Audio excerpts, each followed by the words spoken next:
மேச லக்னமாக இருந்து அதில் குரு சுக்கிரன் இருந்தால், பொதுவாக குரு சுக்கிரன் இரண்டு நல்லவர்கள் பகை கொண்டவர்களாக இருந்தாலும் அந்த சேரும் பொழுது பாவக ரீதியாக அந்த பலன்களை நல்ல விதமாக தரக்கூடியவர்கள் தான்.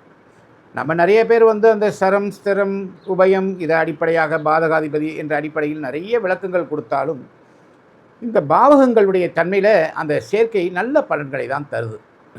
இப்போ மேஷ லக்னம், மேஷ லக்னத்துக்கு 2ஆம் இடம் 7ஆம் இடத்துக்குரிய சுக்கிரன் லக்னத்தில் 9க்குரிய குருவுடன் சேரும் பொழுது மற்றும் 12க்குரிய குருவும் அங்கே தான் இருக்கார்.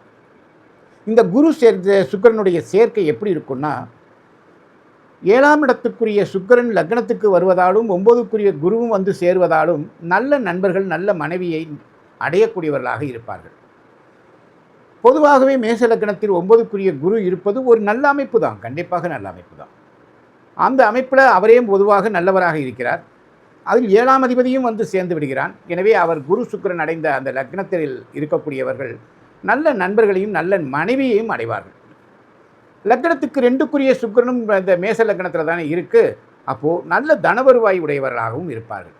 வெளிநாடு வெளி தூரங்களுக்கு சென்று சம்பாதிக்கக்கூடிய வாய்ப்பையும் இந்த மேச லக்னத்தில் குரு சுக்கிரன் இருக்கும்போது தருவார்.